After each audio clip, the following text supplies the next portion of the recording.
Every civilization has knowledge that it chooses to hide.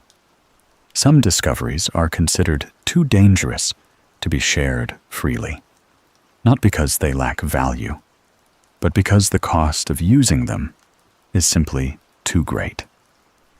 Throughout history, governments have classified military weapons. Scientists have locked away experiments that crossed ethical boundaries, and religious orders have protected ancient rituals that ordinary people were never meant to perform. The Hidden Leaf Village was no different. Hidden beneath layers of security, known only to a select few, existed a collection of techniques so dangerous that even the greatest shinobi believed they should never become common knowledge. These were the forbidden jutsu, known throughout the shinobi world as kinjutsu. Forbidden techniques occupy a unique place in Naruto's history. Contrary to what many fans assume, a forbidden jutsu is not necessarily evil. It is not automatically a technique created by villains, nor is it always intended to cause mass destruction. Instead, a jutsu becomes forbidden whenever the risks of teaching or using it outweigh the benefits. Some techniques place unbearable strain upon the user's body. Others require horrifying human sacrifices. Some threaten the balance of entire nations, while others violate the most fundamental laws of life and death themselves. The important distinction is that they were not hidden because they failed. They were hidden because they worked. That single fact immediately separates forbidden jutsu from ordinary techniques. Throughout history, countless experimental ninjutsu were abandoned because they proved ineffective or impossible to master. Forbidden jutsu followed the opposite path. They were often among the strongest techniques ever created, accomplishing feats that ordinary shinobi considered impossible.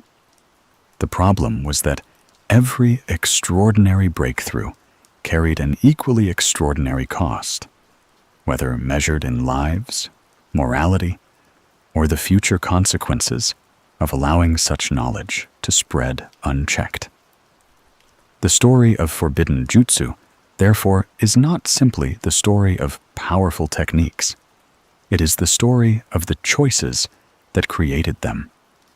To understand why Konoha eventually built an entire system around sealing dangerous knowledge away from future generations, we must first travel back to a time before the Hidden Leaf existed, when the shinobi world itself had not yet decided where the line between necessary innovation and unforgivable ambition should be drawn. During the Warring States period, survival outweighed every other concern. Independent clans fought endlessly for feudal lords whose political rivalries ensured that peace remained painfully brief. Every battle encouraged new inventions because every new technique represented another opportunity to survive long enough to see another sunrise. Under such conditions, morality often became secondary to necessity. If a clan developed a technique capable of overwhelming stronger opponents, few people questioned how that technique had been created or what price it demanded from its users. Victory justified almost everything. This environment naturally accelerated the development of increasingly dangerous jutsu. As generations of shinobi competed against one another, ordinary techniques gradually reached their practical limits. Once every major clan had mastered the basic elemental releases, taijutsu, and battlefield strategy, ambitious ninja began searching for methods capable of producing overwhelming advantages. Those methods often required sacrificing safety in exchange for power, creating abilities that pushed the human body, mind, and even the soul beyond natural limits. Long before anyone officially labeled them forbidden, the first kenjutsu were already beginning to appear. Some techniques consumed enormous amounts of chakra so quickly that inexperienced users died before realizing what had happened. Others permanently damaged the body with each activation, granting incredible strength for a few moments while quietly shortening the user's lifespan.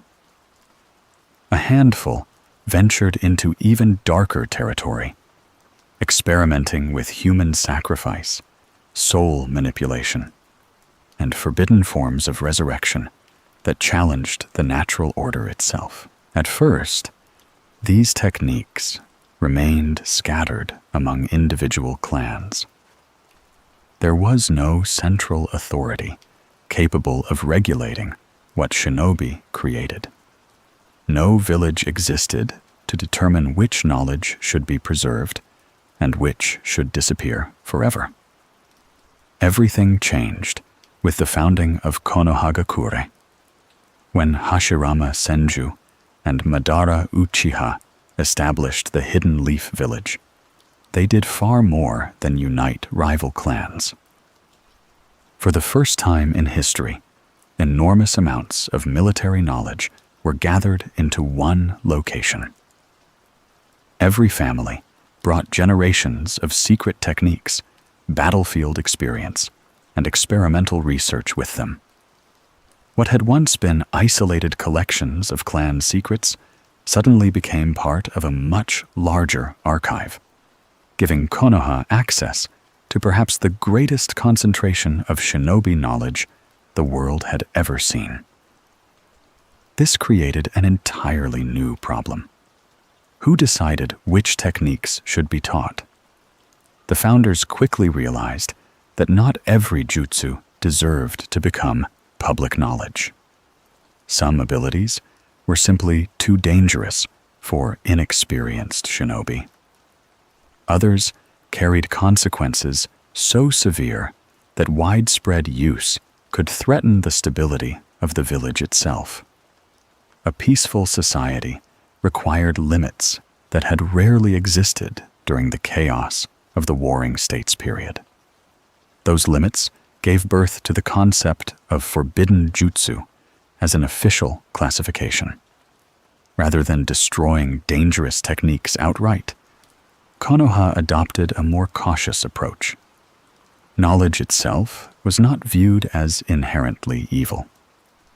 Instead, the village chose to preserve these techniques under strict security while preventing ordinary shinobi from learning them. This philosophy reflected an important belief shared by many of the Hidden Leaf's earliest leaders. Once knowledge disappears completely, it can never be recovered when genuinely needed. Preserving it while restricting access offered a compromise between total destruction and reckless distribution. That decision would eventually lead to the creation of one of the most famous objects in the entire Naruto series. The Scroll of Sealing. Known officially as the Scroll of Seals, this massive document contained some of Konoha's most closely guarded techniques, each carefully recorded, but hidden from the vast majority of the village. The scroll represented centuries of accumulated research, dangerous experimentation, and extraordinary power, serving simultaneously as a historical archive and a warning about how easily knowledge could become catastrophe if placed into the wrong hands. Its existence tells us something fascinating about the philosophy of the Hidden Leaf. Konoha never believed forbidden knowledge should simply vanish. It believed forbidden knowledge required responsible guardians. Only the Hokage, and a very small number of trusted individuals possessed unrestricted access to the scroll, because the village understood that every technique within its pages had already demonstrated the ability to reshape history. Some could create armies from a single person. Others could summon the dead back into the world of the living. Several demanded sacrifices so horrific that merely describing them challenged the moral foundations upon which the village had been built. Ironically, the first major appearance of the Scroll of Sealing in Naruto perfectly illustrates why such precautions existed. When Mizuki manipulated Naruto into stealing the scroll during the opening chapter of the series, the entire village immediately treated the theft as a national emergency. Naruto himself had no intention of abusing forbidden knowledge. He believed he was simply completing an academy assignment that would finally earn him recognition. Mizuki, however, understood exactly what the scroll contained. A single forbidden technique placed into the hands of the wrong person could completely alter the balance of power inside the village. That night, Naruto learned the Shadow Clone Jutsu. One forbidden technique instantly transformed the weakest academy graduate into someone capable of defeating a Chunin-level opponent. It was only the beginning. Because the Shadow Clone technique, extraordinary as it is, represents one of the least disturbing jutsu ever classified as forbidden. Hidden deeper within Konoha's archives were techniques capable of resurrecting the dead, sacrificing souls, rewriting reality, stealing bodies, creating immortality, and violating almost every natural law the shinobi world believed to be absolute. Each one was created for a reason. Each one solved a problem that ordinary ninjutsu could not. And every single one came with a price so terrible that history ultimately decided the knowledge itself had to be locked away, leaving future generations to wonder whether some doors, once opened, can ever truly be closed. If Hashirama Senju was the heart of the Hidden Leaf Village, then Tobirama Senju was its architect. While his older brother dreamed about creating a peaceful future where former enemies could live together, Tobirama focused on a far more immediate question. How could such a village actually survive? Peace alone would not protect Konohagakure from rival nations, ambitious clans, or enemies willing to exploit every weakness they discovered. If Hashirama built the foundation of the Hidden Leaf through trust, Tobirama intended to ensure that foundation could never be destroyed by those who lacked it. That difference in philosophy explains why so many of Konoha's most famous forbidden techniques trace directly back to the second Hokage. Unlike Orochimaru, who pursued knowledge largely for personal ambition, or Madara, who sought overwhelming power to reshape the world itself, Tobirama created dangerous jutsu because he believed the village needed every possible advantage. He was a pragmatist in the purest sense of the word. Every technique served a military purpose. Every invention solved a battlefield problem. Every risk was carefully weighed against the survival of Konohagakure. Yet even Tobirama understood that some discoveries were simply too dangerous to become ordinary ninjutsu. That realization ultimately led to many of his own creations being classified as forbidden. Few figures in Naruto embody this contradiction more completely than Tobirama Senju. He was simultaneously the creator of forbidden techniques and the leader responsible for restricting access to them. He spent years expanding Konoha's military capabilities while ensuring that future generations could not casually misuse the weapons he had developed. In many ways, he understood better than anyone that the greatest threat posed by a dangerous jutsu was not its creator. It was the next person who learned it. To appreciate why Tobirama's techniques became forbidden, it is important to understand the world in which he lived.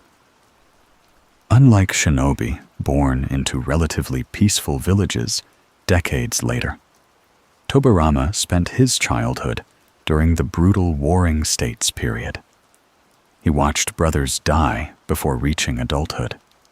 He fought against the Uchiha from an early age. Every lesson he learned about survival came directly from battlefields, where hesitation often meant death. Those experiences produced a leader who rarely allowed emotion to interfere with practical decision-making. Hashirama continued believing people could eventually overcome hatred. Tobirama believed leaders had to prepare for the possibility that they never would. That philosophy shaped nearly every major invention of his career. Among the most famous examples is the shadow clone jutsu.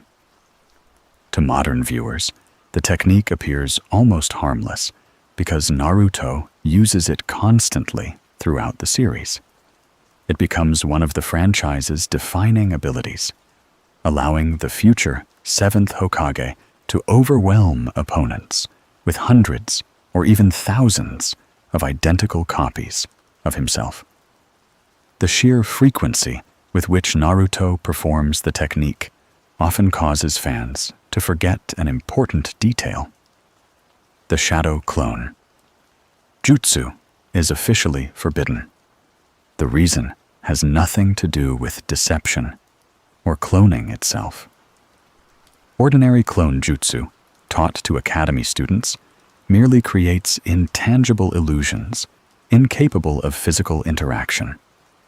The shadow clone technique is entirely different.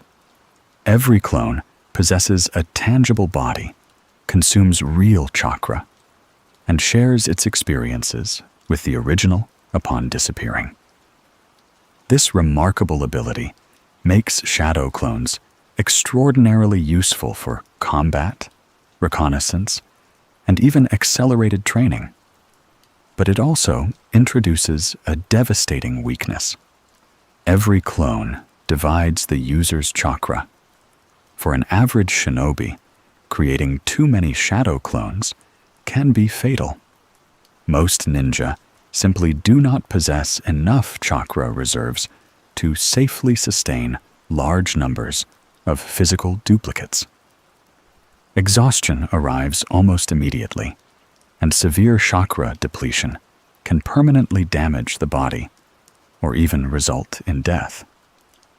Naruto survives this burden only because of his naturally enormous chakra reserves, further amplified by Kurama's presence. What appears effortless for him would likely kill countless ordinary shinobi attempting the same feat. The technique itself was never evil. Its danger came from encouraging people to attempt something their bodies could not survive. This distinction perfectly illustrates Konoha's approach toward forbidden jutsu. The village did not outlaw shadow clones because they were morally unacceptable. It outlawed them because inexperienced users would almost certainly underestimate the risks involved. Knowledge without sufficient ability becomes extraordinarily dangerous, especially when that knowledge appears deceptively straightforward. If the shadow clone technique represented Tobarama's most famous practical invention. Then flying Reijin represented his greatest masterpiece. Unlike almost every other transportation technique in Naruto, flying Reijin ignores conventional movement entirely. By placing a special formula upon an object, location, or person, Tobarama allowed himself to instantly teleport to that mark, regardless of ordinary physical limitations. Distance became almost meaningless. Barriers could be bypassed. Ambushes became nearly impossible. Entire battlefields could change in an instant because one shinobi no longer needed to travel through the space separating two locations. Even today, flying Reijin remains one of the most sophisticated techniques ever created. Its complexity explains why almost no one successfully mastered it. Although the technique itself is not officially classified as forbidden, in the same way as Edo Tensei or shadow clones, its extraordinary difficulty and strategic value ensured that very few shinobi ever learned it. Minato Namikaze eventually refined the technique into perhaps its greatest form, earning worldwide fame as the yellow flash of the leaf. But even Minato's legendary mastery only reinforced how exceptional Tobarama's original creation truly had been. Flying Reijin demonstrates another important aspect of Tobarama's genius.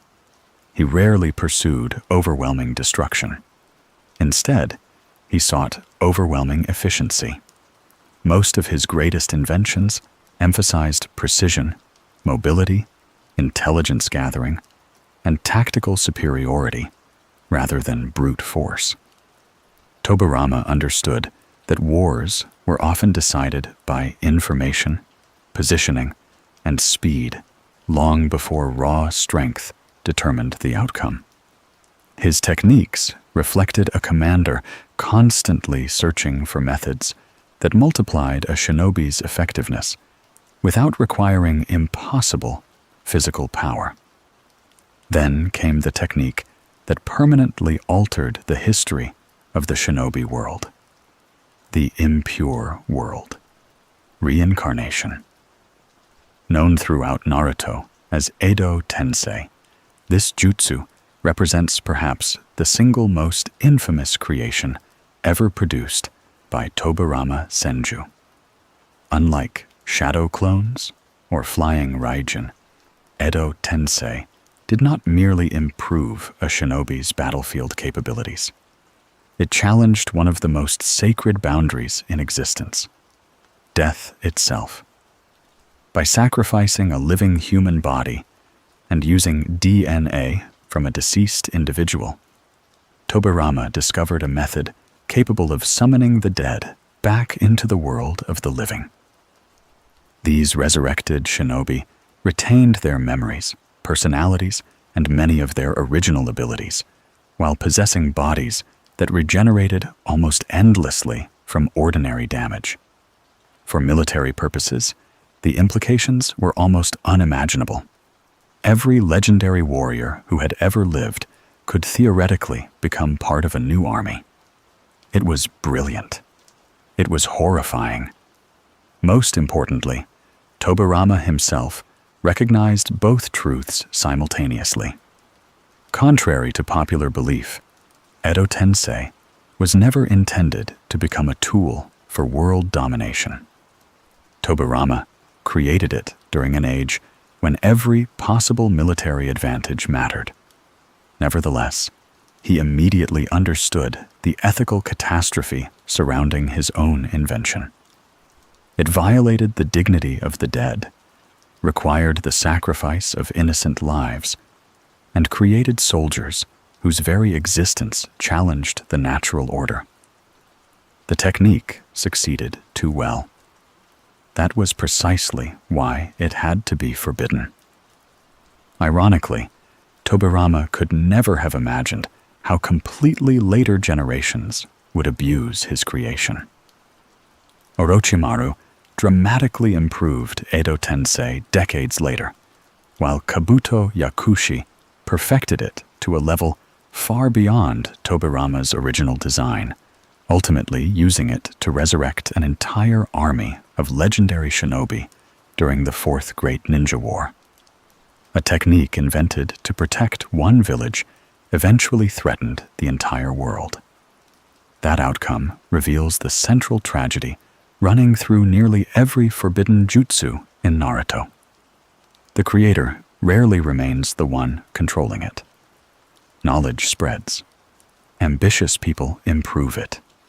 Future generations discover applications never imagined by those who first developed the technique. Tobirama understood this danger better than almost anyone, because he had personally witnessed how rapidly military innovations transformed once they escaped their original context. That understanding explains why so many of his greatest achievements ultimately disappeared into the scroll of sealing instead of ordinary academy textbooks. He believed knowledge should survive. He did not believe everyone should possess it. In many respects, Tobirama's legacy defines the entire concept of forbidden jutsu. His inventions demonstrated that extraordinary intelligence could produce miracles capable of protecting countless lives, while simultaneously creating horrors that future generations might misuse beyond recognition. Every technique reflected the same uncomfortable truth. Progress always carries risk, and the more powerful the discovery becomes, the greater the responsibility required to control it. The hidden leaf inherited not only Tobirama's techniques, but also his dilemma. How do you preserve knowledge that may one day save the village, while ensuring that same knowledge never becomes the instrument of its destruction? It was a question that every Hokage after Tobirama would eventually face. None of them would ever find a perfect answer. Hidden away within Konohagakure exists an object more dangerous than almost any weapon ever created. It is not a legendary sword. It is not a tailed beast. It is not even a person. It is a scroll. At first glance, the scroll of sealing appears surprisingly ordinary. It is simply an enormous parchment secured within the Hokage's archives, rarely seen by anyone outside the highest levels of the village's leadership. Yet inside that single document lies centuries of accumulated knowledge, containing techniques so powerful and so dangerous that Konoha concluded they should never become public knowledge. It is less a book of jutsu than a vault preserving the darkest discoveries in the history of the hidden leaf. The existence of the scroll raises an obvious question. Why write these techniques down at all? If they were truly too dangerous to use, why not destroy them forever? The answer reveals something fascinating about Konoha's philosophy. The village never believed knowledge itself was evil. Instead, it believed knowledge required responsible guardians. Once a technique is erased completely, it can never be recovered if the village someday faces a threat that demands it. Preserving dangerous jutsu while restricting access allowed Konoha to retain every advantage without risking widespread abuse. In other words, the scroll of sealing was not created to encourage forbidden jutsu. It was created to contain them. Although the exact origins of the scroll remain unclear, It almost certainly began taking shape during the earliest years of the Hidden Leaf. As Hashirama and Tobirama gathered the knowledge of dozens of clans into one village, they also inherited generations of experimental techniques, battlefield innovations, and dangerous research. Rather than allowing those discoveries to spread freely, the village classified its most hazardous jutsu and stored them together under the direct protection of the Hokage. Very few shinobi were ever meant to see its contents. That secrecy lasted for decades until one seemingly ordinary night changed everything. The very first chapter of Naruto begins with one of the greatest security failures in Konoha's history. Mizuki, an academy instructor secretly working for his own ambitions, manipulated Naruto Uzumaki into stealing the Scroll of Sealing by convincing him it contained a secret graduation test. Naruto, desperate to earn recognition after years of rejection, believed every word. He unknowingly walked away with Konoha's most valuable archive. The village's response was immediate. Every available shinobi was mobilized. The theft of the scroll was treated as a crisis capable of threatening the entire Hidden Leaf. That reaction alone demonstrates how seriously the Hokage regarded its contents. Losing a single document was considered dangerous enough to justify a village-wide emergency. Ironically, Naruto opened the scroll for the purest reason imaginable. He simply wanted to become a better ninja. The first technique he encountered was the multi-shadow clone jutsu, one of Tobirama Senju's forbidden creations. Unlike ordinary shinobi, Naruto possessed enormous chakra reserves, thanks to both his Uzumaki heritage and the nine-tailed fox sealed inside him. What would have killed almost anyone else became the perfect technique for him, allowing Naruto to master hundreds of shadow clones in only a few hours. This moment illustrates one of the central themes surrounding forbidden jutsu. The technique itself was not malicious. The danger depended entirely upon who used it. For Naruto, the multi-shadow clone, jutsu became the foundation of countless heroic victories. He used it to protect friends, defeat enemies, and eventually save the shinobi world itself. Yet, if the same technique had fallen into the hands of someone like Orochimaru or another rogue shinobi with similarly vast chakra reserves, the consequences could have been catastrophic. That possibility explains why the scroll remained hidden for so many years. Unfortunately, Naruto's theft also proved something else. No prison for knowledge is perfect. Once forbidden techniques exist, someone will eventually attempt to steal them.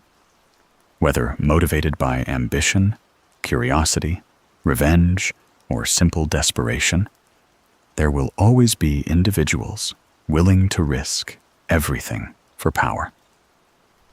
The Scroll of Sealing, therefore, became more than a collection of dangerous jutsu. It became a symbol of an endless struggle between preserving knowledge and preventing its misuse.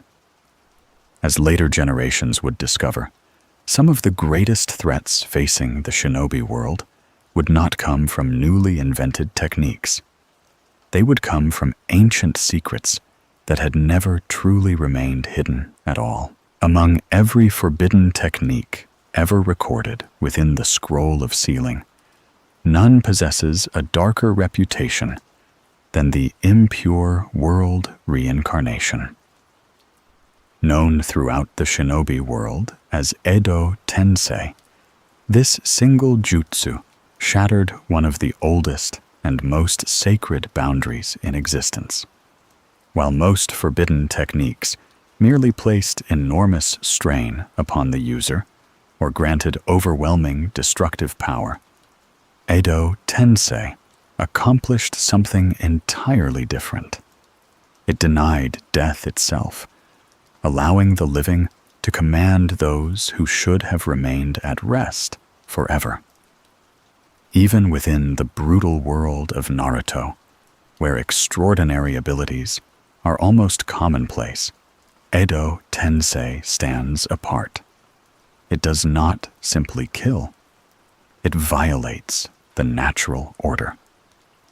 The technique was originally created by Tobarama Senju during the early years of Konoha. Like many of his inventions, it emerged from practical military thinking rather than cruelty. Tobarama constantly searched for ways to give the hidden leaf an advantage against rival nations, and the ability to summon legendary shinobi back onto the battlefield represented perhaps the greatest strategic weapon imaginable. Every hero, every genius, and every fallen warrior could theoretically fight once again, carrying their experience into a new generation of conflict. On paper, the idea was almost unstoppable. In practice, it became one of the most horrifying jutsu ever conceived. Performing Edo Tensei requires 3 essential components.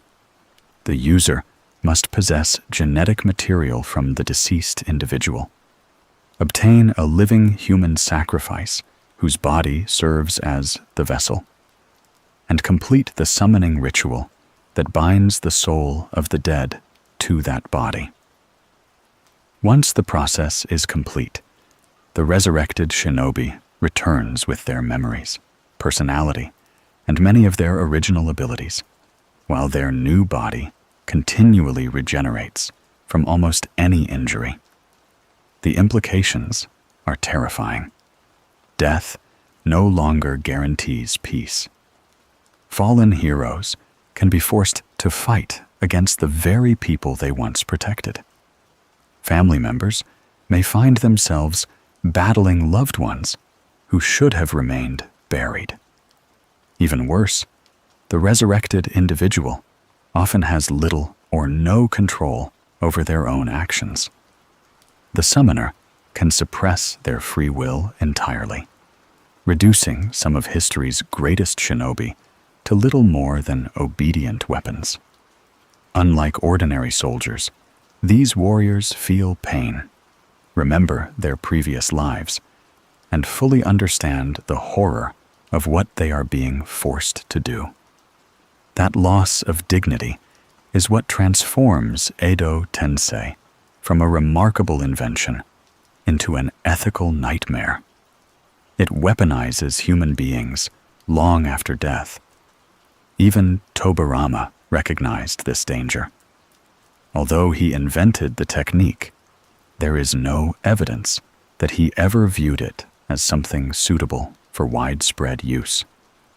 In fact, the very existence of Edo Tensei within the scroll of sealing demonstrates that Konoha's own leadership considered it too dangerous for ordinary shinobi. The second Hokage understood a truth that would later prove devastatingly accurate. Once someone learned how to resurrect the dead, controlling who used that knowledge became almost impossible. Decades later, Orochimaru proved exactly how right Tobarama had been. Few people in Naruto's history pursued forbidden knowledge more aggressively than Orochimaru. Fascinated by immortality, human experimentation, and the limits of shinobi science, he rediscovered Edo Tensei and dramatically improved it. Unlike Tobirama's original version, Orochimaru refined the ritual, increasing the strength and stability of the resurrected shinobi, while expanding the range of people he could summon.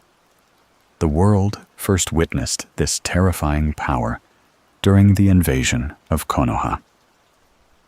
As the third Hokage fought desperately to defend his village, Orochimaru summoned Hashirama Senju and Tobirama Senju themselves, forcing Hiruzen to battle the very teachers he had admired throughout his life.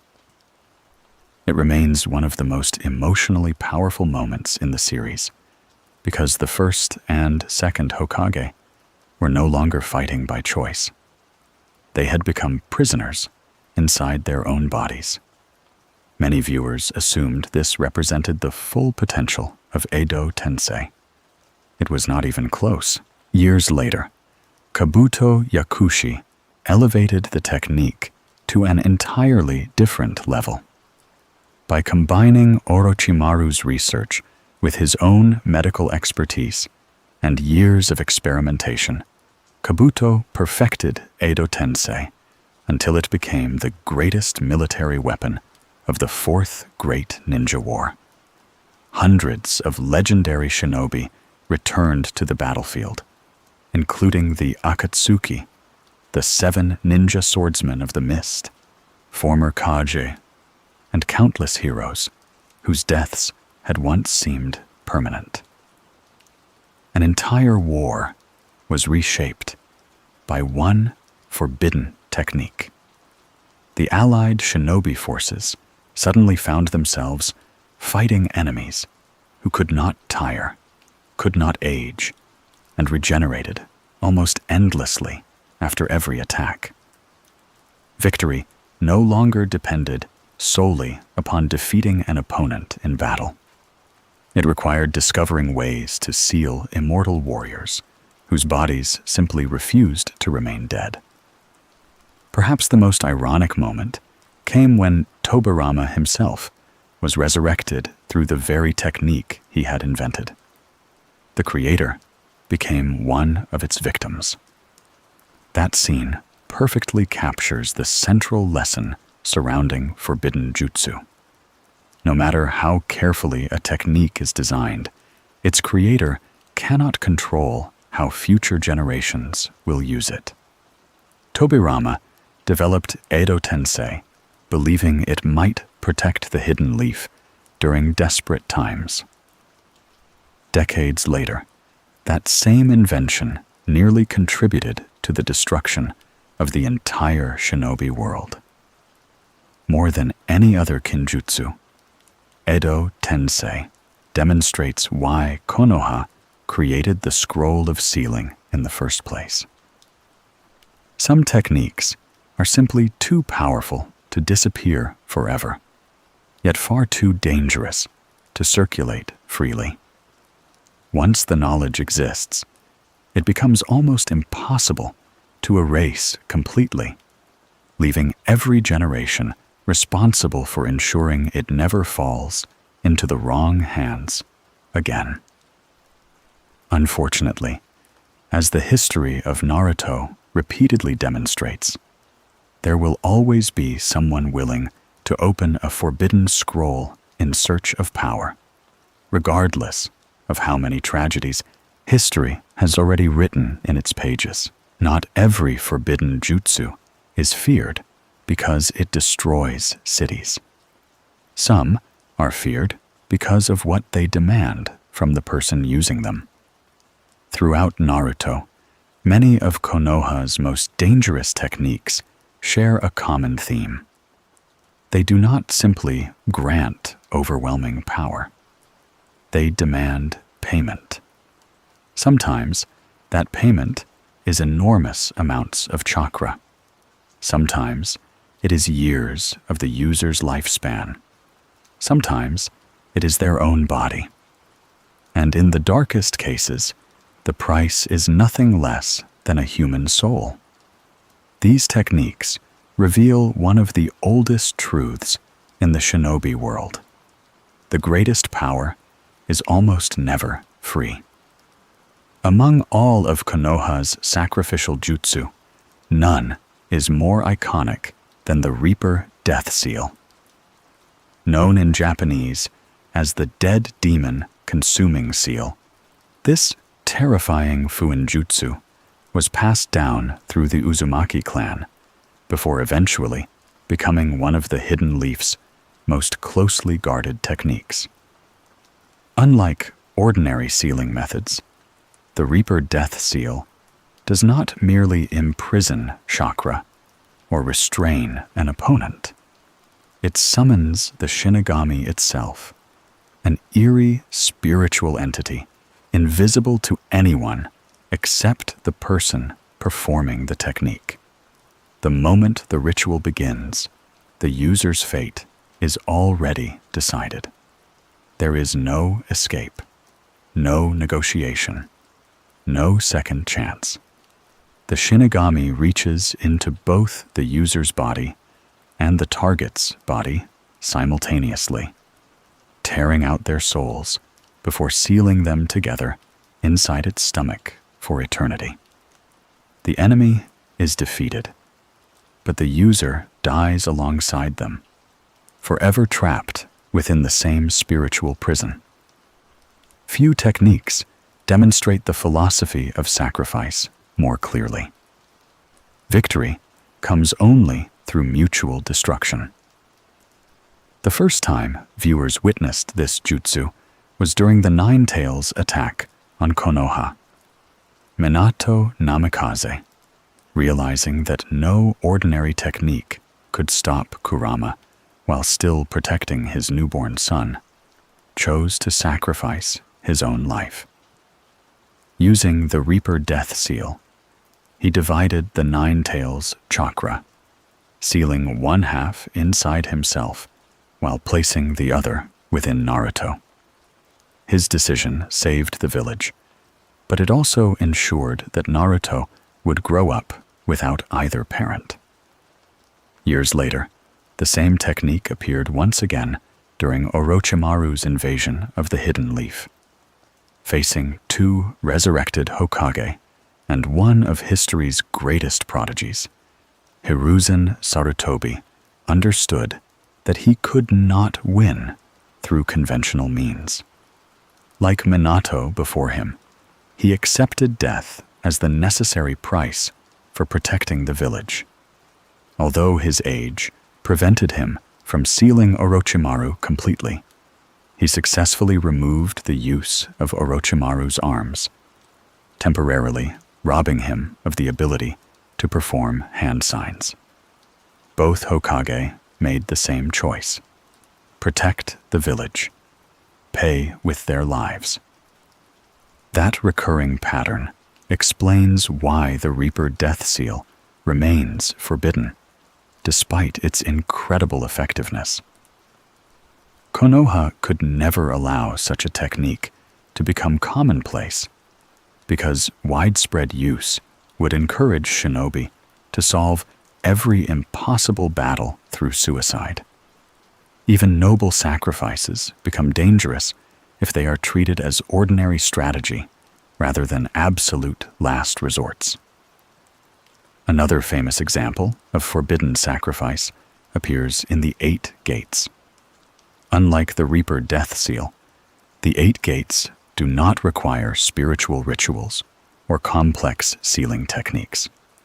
Every human body naturally possesses 8 internal chakra limiters designed to protect muscles, bones, and organs from destroying themselves under excessive strain. By forcibly opening these gates, one after another, a shinobi can temporarily unleash power far beyond the body's normal limits. The results are extraordinary. So are the consequences. Opening the first few gates dramatically increases physical speed and strength, while placing increasing stress upon the body. Elite taijutsu specialists such as Rock Lee and Might Guy trained for years simply to survive using the earlier gates. The higher gates become progressively more dangerous, pushing the body closer to complete physical collapse with every activation. Then comes the 8th gate, the gate of death. Upon opening the final gate, the user's entire body begins converting life itself into raw power. Blood evaporates into crimson steam. Every muscle exceeds its natural limits. Physical abilities rise to a level capable of challenging opponents who would otherwise be completely invincible. The price is absolute. Once the 8th gate is opened, the user's body begins dying almost immediately. No medical ninjutsu can normally prevent it. No amount of determination can reverse it. The technique guarantees victory only by ensuring the user's own death follows shortly afterward. Might Guy demonstrated this reality during the 4th Great Ninja War when he opened all 8 gates against Ten-Tails Madara. The resulting battle remains one of the greatest taijutsu displays in Naruto history.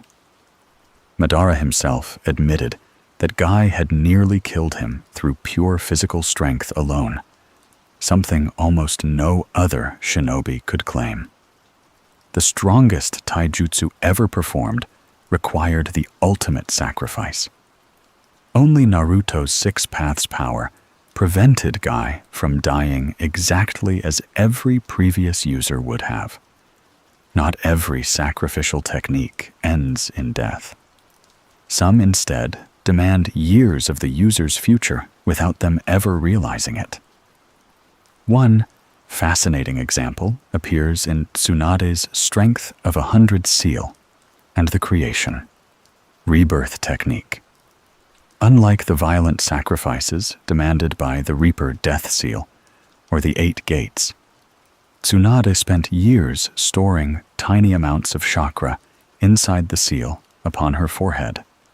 Once released, that chakra allowed her body to regenerate from devastating injuries almost instantly, making her appear nearly immortal on the battlefield.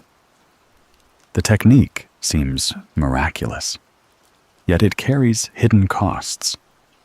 Canon repeatedly suggests that forcing the body's cells to regenerate at such an extraordinary rate dramatically shortens the user's natural lifespan. Every injury, instantly healed, requires countless cellular divisions, gradually exhausting the body's ability to renew itself. Tsunade accepted that consequence willingly, because saving the lives of others mattered more to her than preserving her own. Her philosophy echoed Hashirama's. Power exists to protect, even if protection demands sacrifice. These techniques reveal something deeply interesting about Konoha itself.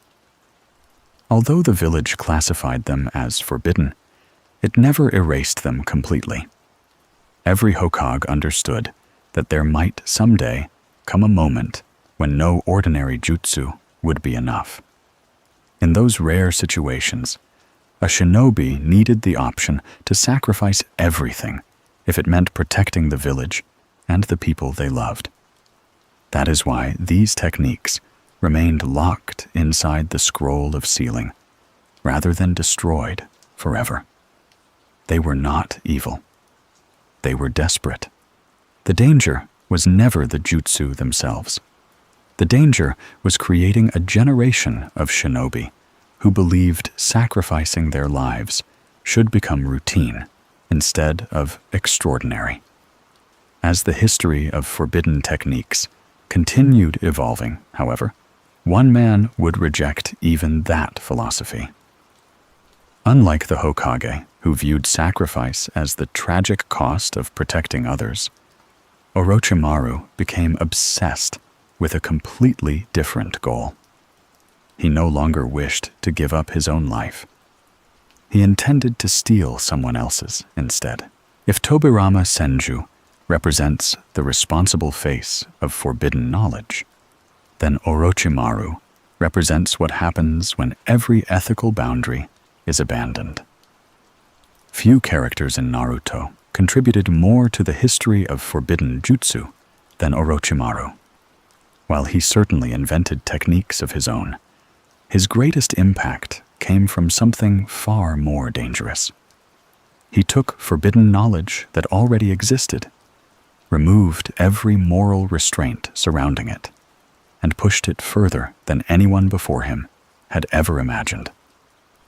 Where Tobirama created powerful jutsu to protect the hidden leaf, Orochimaru pursued forbidden techniques for one purpose alone.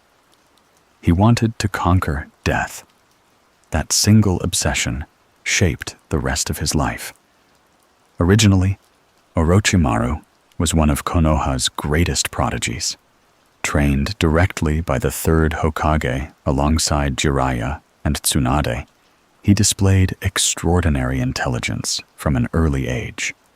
He mastered techniques that took other shinobi years to learn, developed an unmatched understanding of chakra, and possessed a scientific curiosity that constantly pushed him toward new discoveries. Hiruzen believed Orochimaru might someday become Hokage. Instead, that same brilliance slowly transformed into something far darker.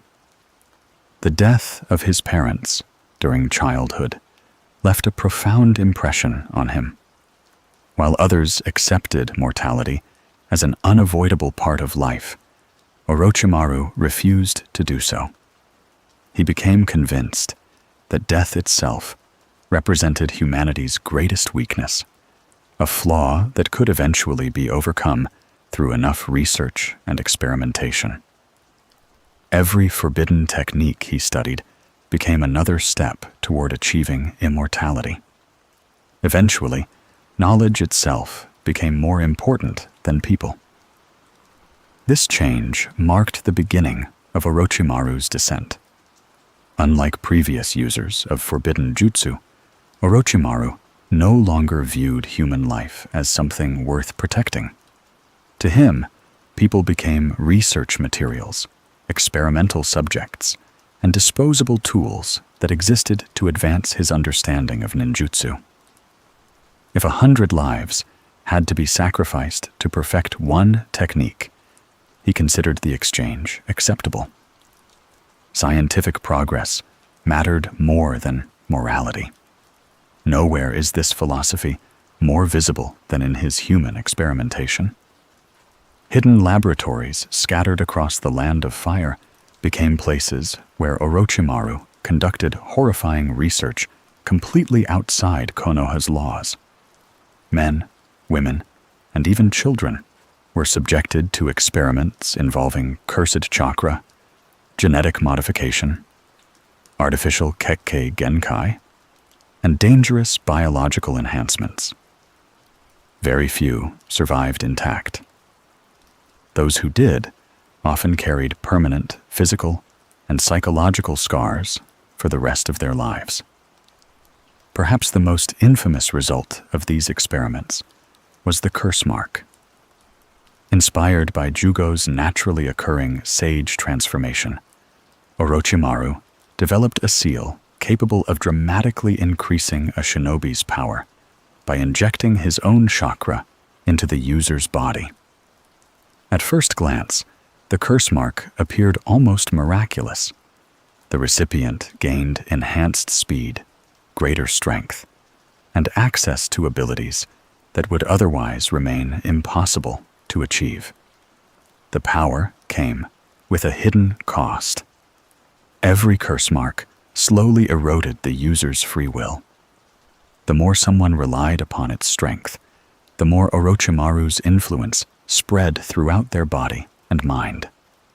Most subjects died during the implantation process, while many survivors eventually became little more than obedient servants, incapable of resisting his commands.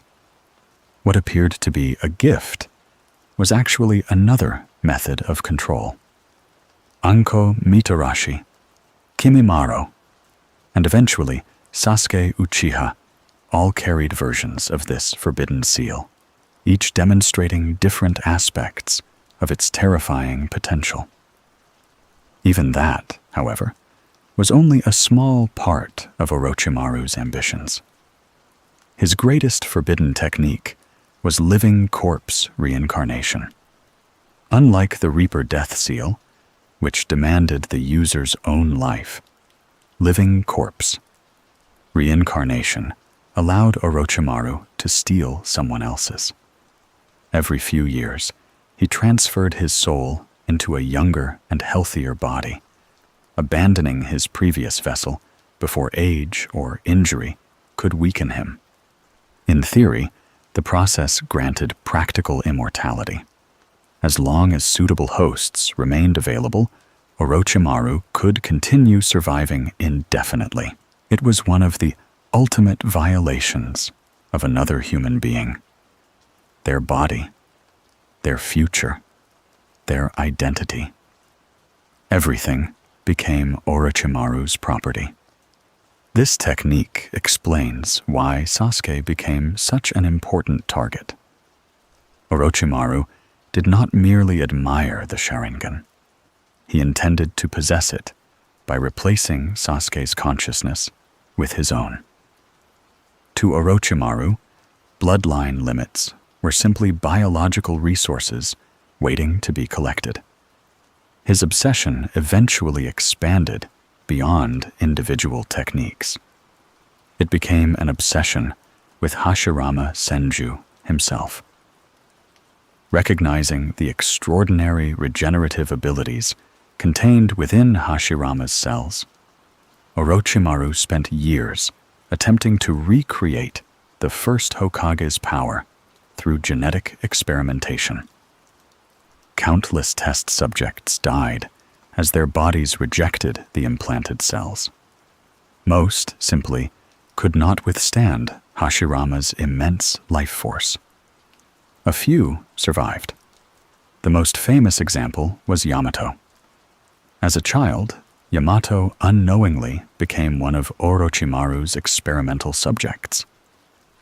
Against all odds, his body successfully accepted Hashirama's cells, granting him an artificial version of wood release. Although far weaker than Hashirama's original Kekkei Genkai, Yamato's survival proved that even legendary bloodlines might someday be reproduced through scientific experimentation. For Orochimaru, this represented another breakthrough. Nature itself no longer imposed limits. If bloodlines could be copied, bodies replaced, and death delayed indefinitely, then every traditional boundary separating ordinary humans from legends began disappearing.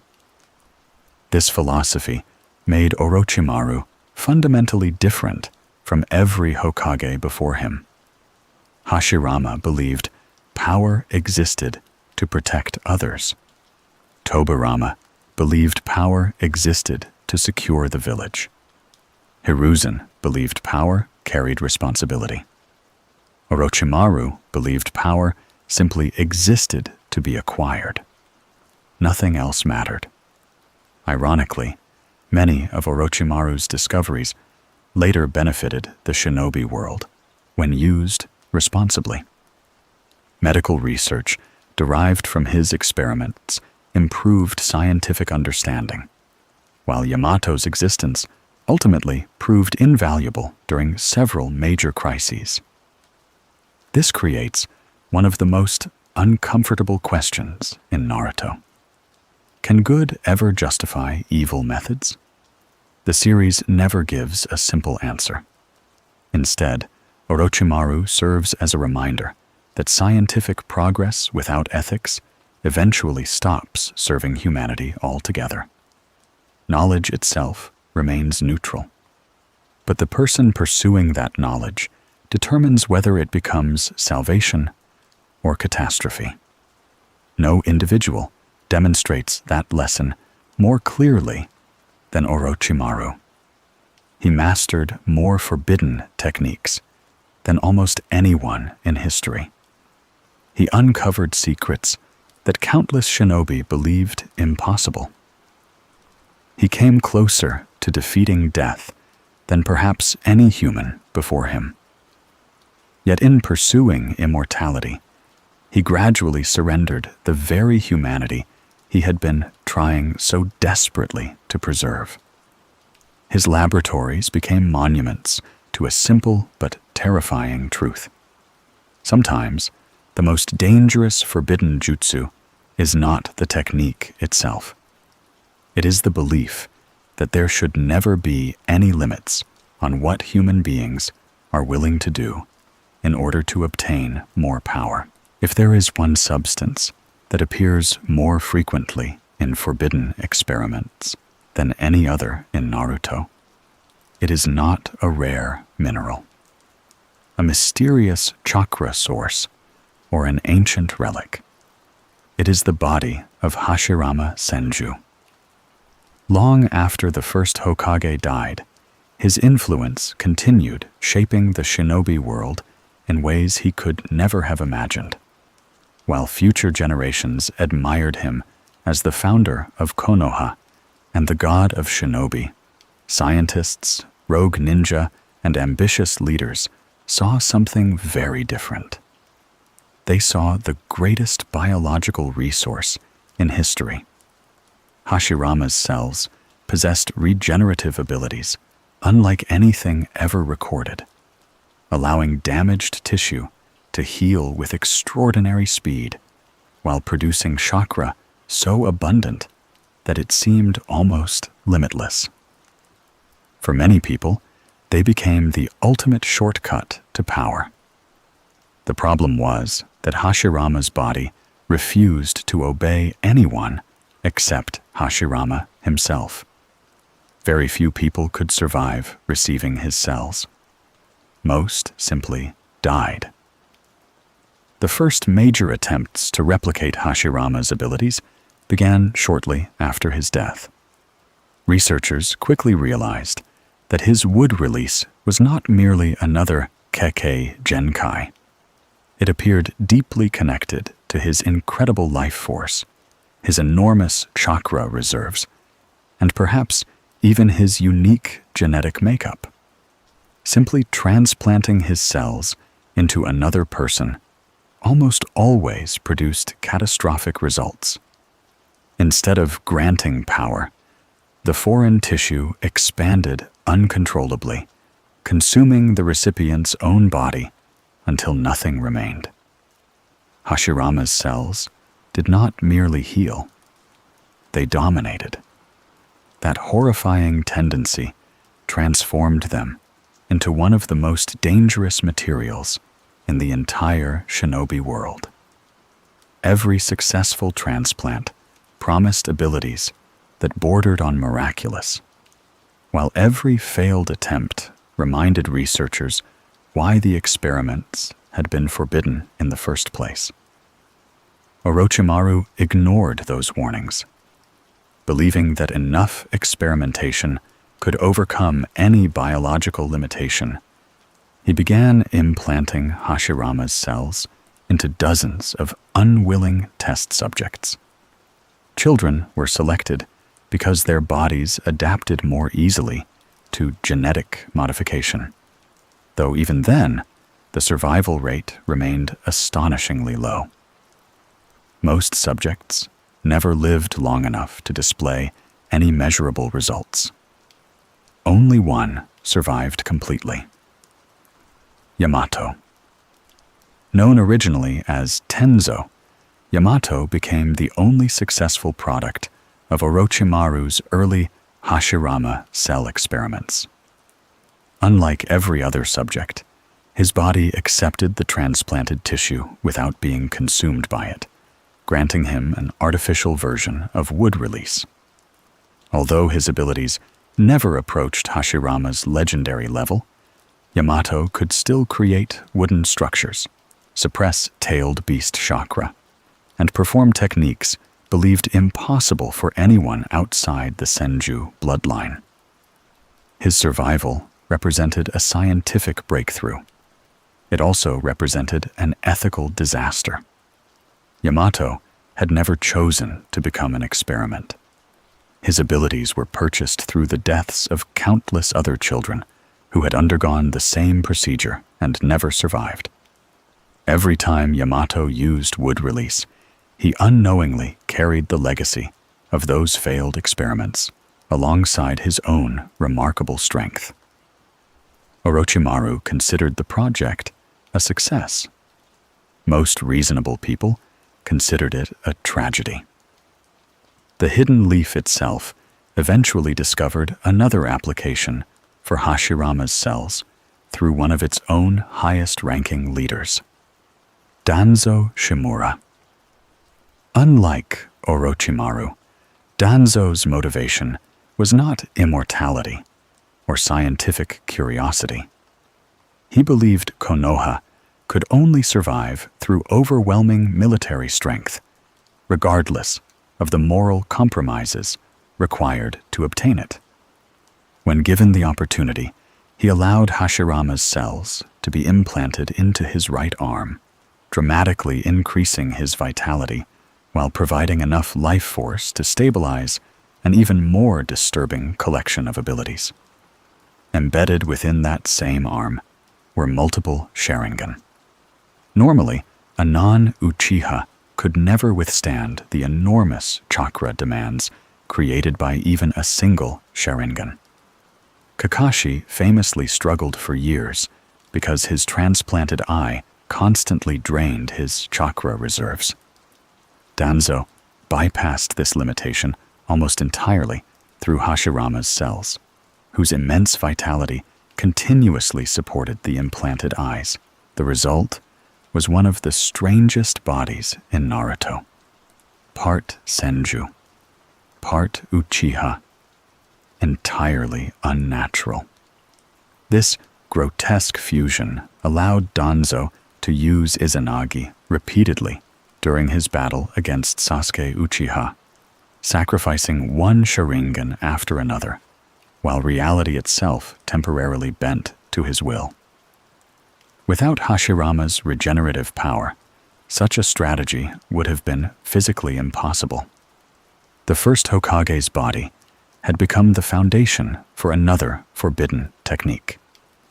Madara Uchiha eventually pushed this concept even further. After secretly surviving the Valley of the End, Madara recovered flesh from Hashirama's body and grafted it onto himself. Unlike previous experiments, this transplantation achieved something unprecedented because Madara possessed both extraordinary chakra and Indra's reincarnated spirit. Over many years, Hashirama's cells permanently integrated into his body, dramatically extending his lifespan while eventually awakening the Rinnegan itself. This single experiment changed the course of history. Without Hashirama's cells, Madara would never have lived long enough to manipulate Obito, create the Eye of the Moon plan, or indirectly begin the Fourth Great Ninja War. The biological legacy of the first Hokage continued influencing world events decades after his death, demonstrating once again that forbidden knowledge rarely remains buried forever. Even the White Zetsu army owed its existence to Hashirama's cells. Although Black Zetsu orchestrated much of the process behind the scenes, countless White Zetsu bodies were enhanced using tissue originating from the first Hokage. Their incredible durability, regenerative abilities, and adaptability all reflected traces of Hashirama's unmatched life force. During the Fourth Great Ninja War, thousands of these artificial soldiers fought across the continent, each one carrying fragments of a man who had dedicated his life to ending conflict rather than prolonging it. Perhaps the greatest irony in Naruto is that Hashirama himself would almost certainly have opposed every one of these experiments. He never sought immortality. He never attempted to copy bloodlines. He never viewed his own body as a resource to be exploited. Everything others admired about Hashirama originated from years of hardship, discipline, and an unwavering commitment to protecting others. Future generations tried to skip that journey by stealing the results instead. They wanted his power. They ignored his character. That difference proved impossible to overcome. Again and again, history demonstrated that possessing Hashirama's cells did not create another Hashirama Senju. Yamato inherited wood release, but not the first Hokage's overwhelming chakra. Danzo gained extraordinary endurance, but not Hashirama's compassion.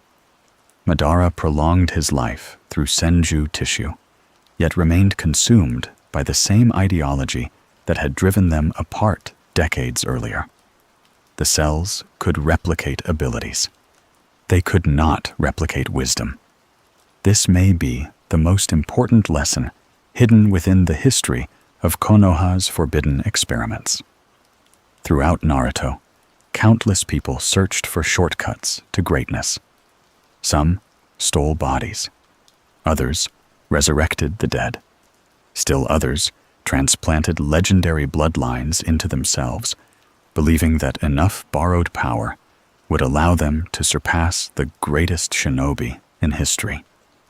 Almost all of them failed, because the qualities that truly made Hashirama extraordinary could never be transplanted into another body. They had to be earned. And no forbidden jutsu, no matter how powerful, has ever discovered a way to steal another person's heart. Not every forbidden jutsu was created by the hidden leaf. Some of the most terrifying techniques in Naruto were considered so dangerous that the clans who invented them chose to hide them from their own descendants. Among every bloodline in the shinobi world, none understood this danger better than the Uchiha clan.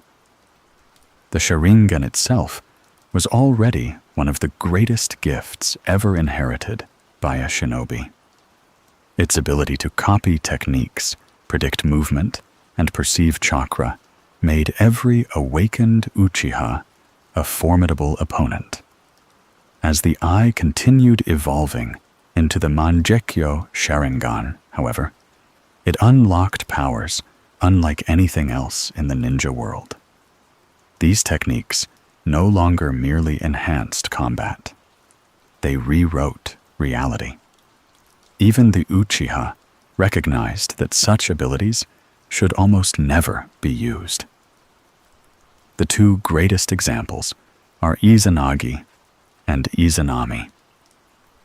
Unlike ordinary ninjutsu, both techniques blur the line between illusion and reality itself.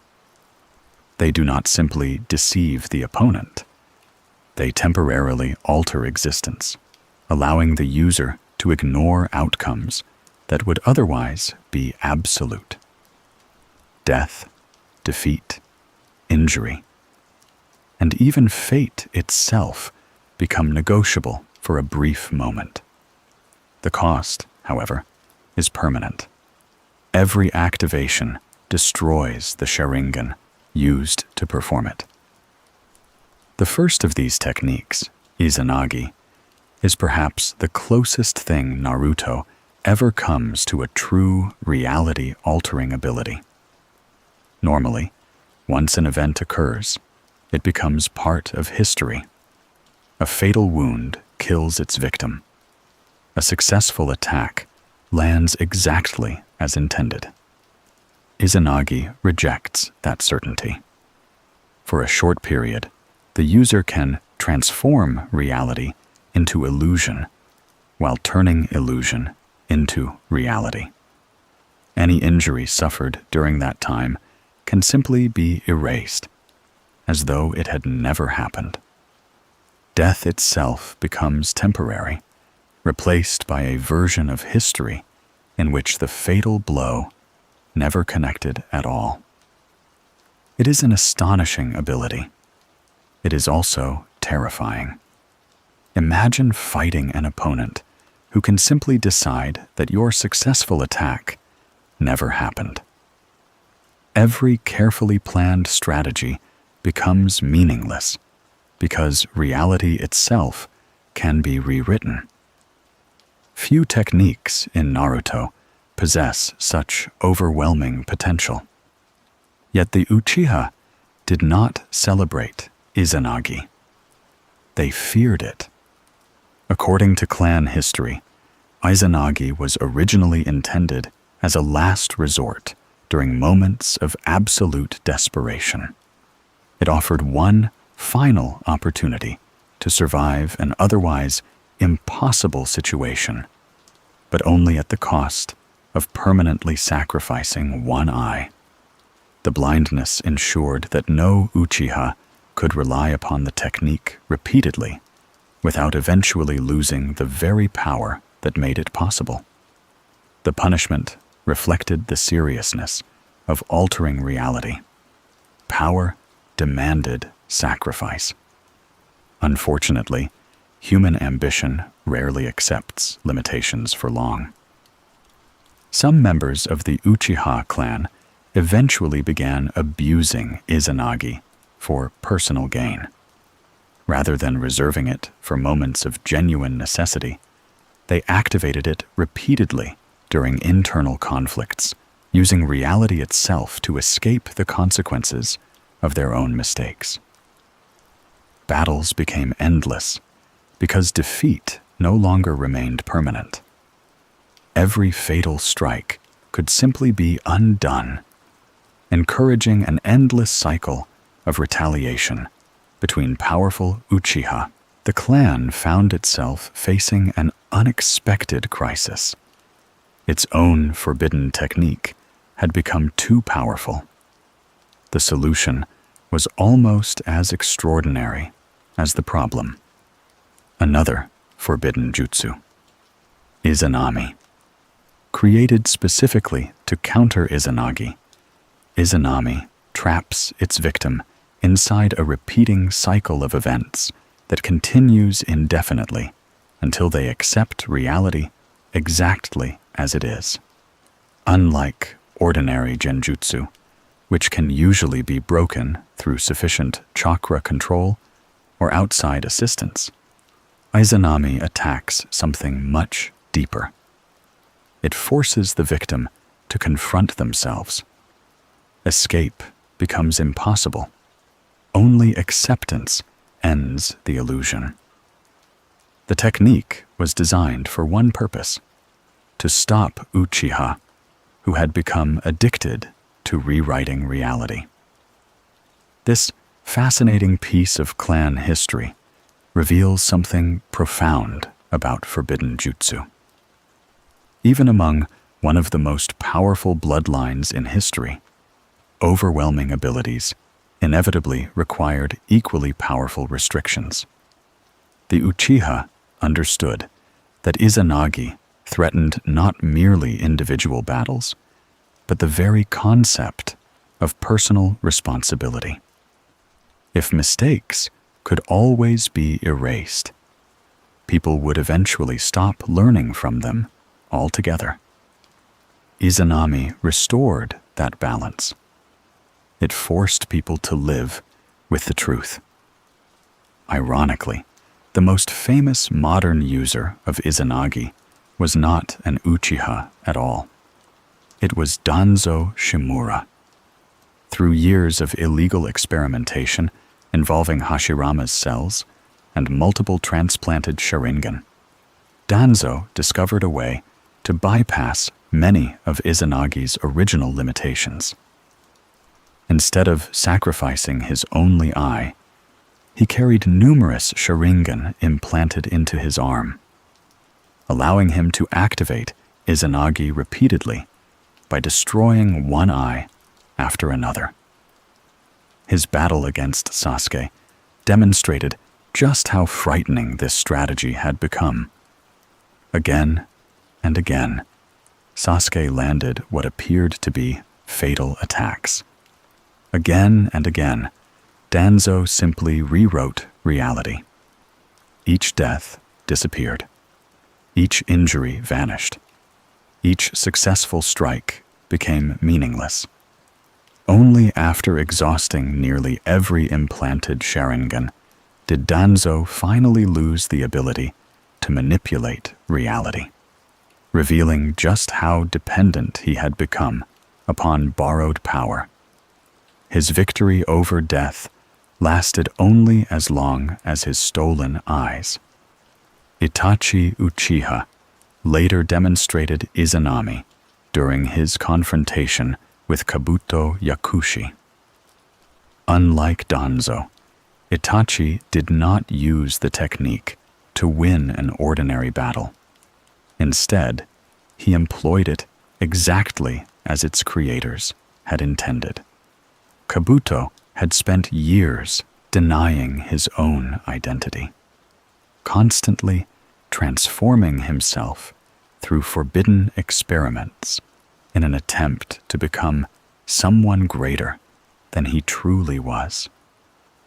Izanami trapped him inside an endless cycle until he accepted himself rather than endlessly chasing another person's life. For perhaps the first time, a forbidden jutsu became an instrument of redemption instead of destruction. That contrast perfectly summarizes the history of the Uchiha's forbidden techniques. Neither Izanagi nor Izanami is inherently evil. One can save lives. The other can guide someone toward self-awareness. The danger has always depended upon the person standing behind the Sharingan. This lesson appears repeatedly throughout Naruto. Forbidden jutsu are rarely classified because the techniques themselves possess malicious intent. They become forbidden because they grant ordinary human beings extraordinary authority over forces that no one should wield carelessly. The ability to rewrite reality, resurrect the dead, steal another person's body, or alter one's own biology all carry the same underlying risk. Eventually, someone will decide that the rules no longer apply to them. The Uchiha understood this truth better than almost anyone. That is why they sealed away their own greatest techniques. They knew that the most dangerous enemy a shinobi can face is not always another village. Sometimes it is the temptation created by their own power. Throughout the history of the shinobi world, there has always been one resource more valuable than gold, territory, or even bloodline limits: chakra. Every war, every scientific breakthrough, and nearly every forbidden technique ultimately revolved around finding new ways to obtain, manipulate, or control greater amounts of chakra. While some shinobi spent decades training to increase their own reserves naturally, others searched for far quicker methods. Those shortcuts gave birth to some of the darkest experiments ever conducted, pushing the limits of what human beings were willing to do in pursuit of power. Many of those experiments centered around the tailed beasts. From the moment the 9 tailed beasts were distributed among the 5 great nations by Hashirama Senju, they ceased being viewed solely as living creatures. Instead, they gradually became military assets. Entire villages measured their strength by whether they possessed a jinchuriki, and political leaders viewed the beasts as deterrents capable of preventing rival nations from launching invasions. This shift fundamentally changed how shinobi approached chakra itself. Rather than cultivating power through discipline and training, many began searching for methods of borrowing, extracting, or stealing it from beings whose chakra reserves were effectively limitless. The creation of the Jinchuriki became one of the earliest examples. Although sealing techniques themselves are not forbidden, the process of extracting and transferring a tailed beast has always been extraordinarily dangerous. Removing a beast from its host almost always results in the host's death, while the sealing process demands immense precision and enormous chakra from the person performing it. Entire sealing teams often participated in these rituals because even the smallest mistake could allow a tailed beast to escape. Countless lives were sacrificed simply to maintain this system. Perhaps no organization exploited this reality more effectively than the Akatsuki. Under Pain's leadership, the group systematically hunted every Jinchuriki across the continent, extracting their tailed beasts through the demonic statue of the outer path. The ritual itself lasted several days and required every available member of the organization. Even then, the process remained brutal. Once the extraction was complete, the host almost never survived. The Akatsuki did not simply steal chakra. They harvested living weapons. This transformed the tailed beasts into little more than resources, reducing ancient beings with personalities, memories, and emotions into sources of military power. It represented exactly the kind of thinking Hashirama had hoped to prevent when he distributed the beasts among the villages generations earlier. The Gedo statue made those ambitions possible. Originally, the empty shell of the 10 tails, the demonic statue possessed an almost unimaginable capacity for storing chakra. Once the extracted tailed beasts were sealed inside it, the statue gradually approached its original form, bringing Madara's Eye of the Moon plan closer to completion. Few objects in Naruto carried greater destructive potential because the Gedo statue was never intended to remain empty. It existed to become complete once again. Closely connected to the statue were the mysterious black chakra receivers. At first glance, these rods appeared deceptively simple, yet they became one of the most distinctive abilities associated with Nagato, and later Madara. Infused with the user's chakra, the receivers allowed precise transmission of chakra across enormous distances, while also suppressing or disrupting the chakra flow of anyone they pierced. Through them, Nagato remotely controlled the 6 paths of pain, as though they were extensions of his own body. It was another example of chakra manipulation, crossing into forbidden territory. The body became a puppet. Chakra became the strings.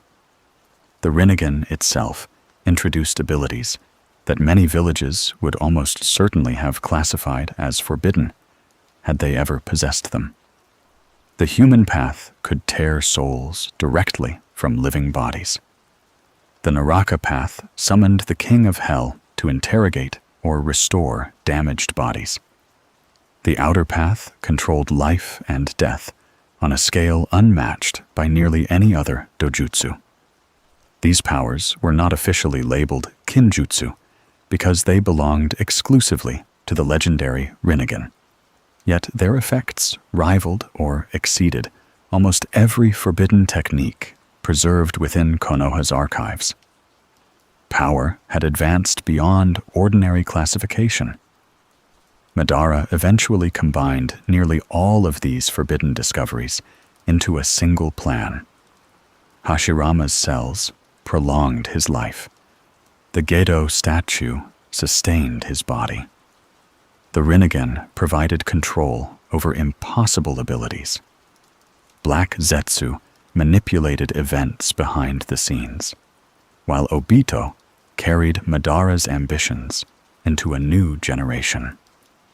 Every experiment involving chakra, every stolen technique, and every forbidden discovery gradually merged into the same objective: the resurrection of the Ten Tails. The Ten Tails represents the ultimate culmination of forbidden chakra experimentation, because it is not merely another tailed beast. It is the original source from which every other beast was divided. Reassembling it required collecting all 9 tailed beasts, sacrificing countless lives, manipulating entire nations, and exploiting nearly every forbidden technique introduced throughout Naruto's history. The result was catastrophic. An almost limitless source of chakra returned to the world. At that point, traditional ideas of forbidden jutsu began losing their meaning. Individual techniques no longer posed the greatest threat. Entire systems of stolen knowledge had combined into something vastly more dangerous than any single scroll or secret could ever contain. Perhaps that is the most important lesson hidden within the history of chakra experiments. Every major catastrophe in Naruto began with someone believing they could safely control power that exceeded ordinary human limitations. One experiment led to another. One discovery inspired an even greater one. Small compromises gradually accumulated until they produced consequences capable of threatening the entire world. Forbidden jutsu rarely become disasters overnight. They become disasters one decision at a time. By the Fourth Great Ninja War, the shinobi world had already witnessed resurrected armies, stolen bloodlines, immortal bodies, artificial jinchuriki, and chakra experiments on a scale that Tobirama Senju could scarcely have imagined. Yet even among all those terrifying achievements, there remained techniques so overwhelmingly destructive that they seemed to exist beyond the very idea of prohibition itself. The most terrifying abilities in Naruto were not simply forbidden. They were techniques that perhaps should never have existed at all. By the end of the Fourth Great Ninja War, the meaning of the word forbidden had begun to change. When Konoha first created the Scroll of Sealing, forbidden jutsu referred to techniques considered too dangerous for ordinary shinobi. They demanded unbearable sacrifices, violated ethical boundaries, or granted power that inexperienced users could never hope to control. As history progressed, however, the shinobi world encountered abilities that went far beyond those original definitions. Some techniques were never officially classified as kinjutsu. They were simply so overwhelming that no society could reasonably prepare for their existence. These were techniques capable of erasing armies, reshaping continents, and threatening civilization itself. One of the earliest examples is dust release. Developed by Mu of the Hidden Stone and later mastered by the third Tsuchikage, Onoki, dust release combined 3 separate chakra natures into a Kekkei Tota, unlike anything else in the shinobi world. Instead of burning, cutting, or crushing its target. The technique disassembled matter at the molecular level. Everything caught within its glowing geometric barrier simply ceased to exist. There were no wounds. There was nothing left to heal. Entire sections of the battlefield vanished instantly. Unlike many forbidden techniques, dust release demanded no human sacrifice and carried no obvious physical cost beyond its tremendous chakra consumption. Yet its destructive potential rivaled almost every kenjutsu discussed throughout this documentary. Against ordinary opponents, there was virtually no defense once the technique successfully activated. It demonstrated an important truth. Some abilities become terrifying simply because they are too effective. Another technique that embodies this idea belongs to Deidara. Although Deidara never considered himself a scientist or researcher, his final creation represents one of the most devastating examples of forbidden thinking in Naruto. His ultimate technique, known as C0, transformed his own body into an enormous, living explosive by consuming himself completely through the mouths embedded within his chest. The resulting detonation extended for several kilometers. Everything within its radius was annihilated. Like the Reaper Death Seal and the 8 Gates, C0 demanded the user's life as payment. Unlike those techniques, however, it accomplished nothing beyond destruction. There was no village to save, no innocent lives protected, and no noble sacrifice. Only annihilation. It perfectly reflected Deidara's philosophy that art achieved perfection only in the instant of its destruction. As the series progressed into the era of the Rinnegan, even more overwhelming abilities began appearing. Few techniques inspired greater fear than Chibaku Tensei. By creating a dense gravitational core, the user could pull enormous quantities of rock, earth, buildings, and even entire mountains toward a single point until they formed an artificial moon suspended high above the battlefield. Nagato used the technique against Naruto to temporarily imprison the Nine Tails, while later users demonstrated even greater mastery over its incredible gravitational power. The sheer scale of Chibaku Tensei makes it difficult to compare with traditional ninjutsu. It alters geography itself. Entire landscapes become weapons. Perhaps even more extraordinary were the truth-seeking orbs. Granted only to individuals possessing 6 paths chakra, these floating black spheres combined every basic chakra nature into a single substance capable of erasing ordinary ninjutsu upon contact. They ignored conventional elemental advantages, destroyed almost anything they touched, and could be reshaped into countless offensive or defensive forms. Unlike ordinary chakra constructs, truth-seeking orbs represented something fundamentally different. They embodied creation itself. Very few abilities in Naruto approach their versatility or raw destructive potential. Yet all of these techniques ultimately served as stepping stones towards something even larger. The infinite Tsukuyomi, unlike most forbidden jutsu, which threaten individuals or villages, the infinite Tsukuyomi targets the entire world simultaneously. By reflecting the Rinne Sharingan off the moon, the caster places nearly every living person under an inescapable genjutsu.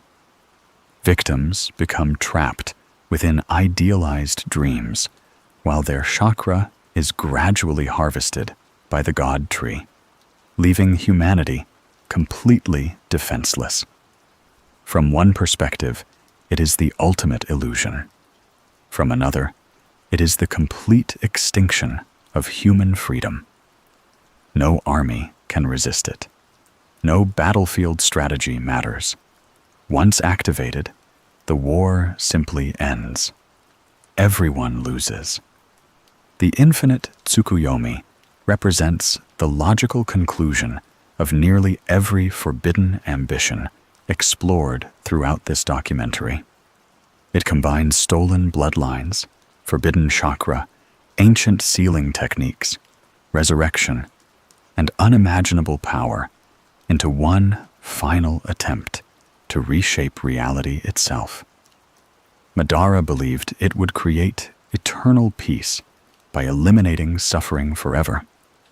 Others recognized it for what it truly was: the imprisonment of the entire human race. Standing behind even the infinite Tsukuyomi was the 10 tails. Unlike ordinary summons or tailed beasts, the 10 tails cannot really be described as a jutsu at all. It is a living catastrophe whose chakra dwarfs every other known source in existence.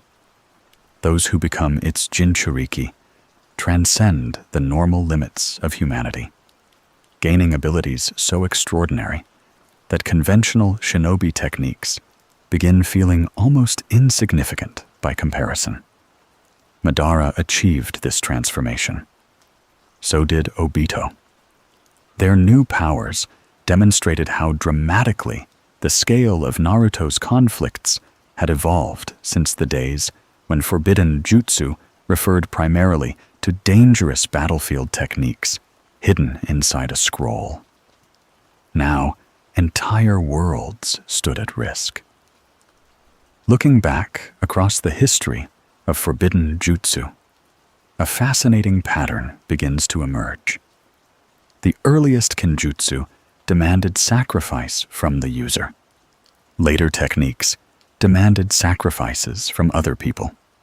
Eventually, the most dangerous abilities demanded sacrifices from civilization itself. Power continually expanded, while the consequences grew alongside it.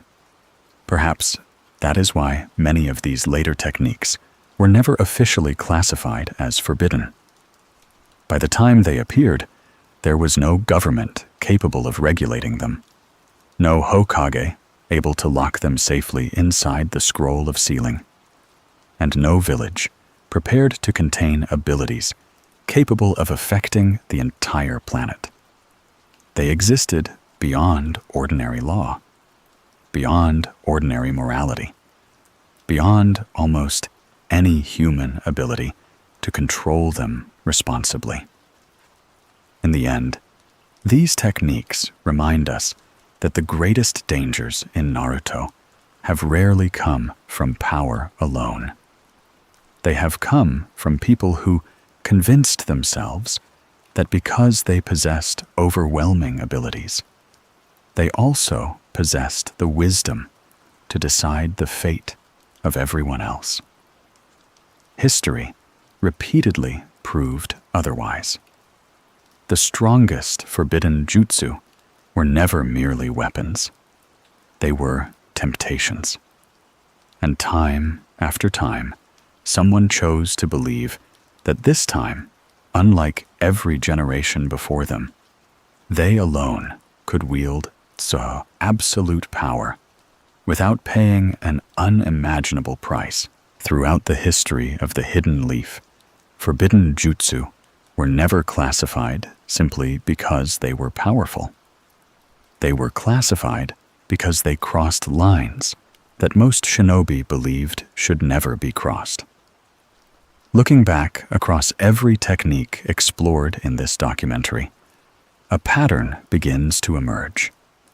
The earliest forbidden jutsu endangered the user. Later techniques endangered innocent people. Eventually, The darkest forms of kinjutsu stopped threatening individuals altogether and began threatening the very ideas upon which civilization was built. Respect for life, dignity in death, personal identity, and even free will gradually became obstacles rather than principles. The more ambitious certain shinobi became, the more willing they were to sacrifice those ideals in exchange for greater power. No individual embodies that transformation more completely than Orochimaru.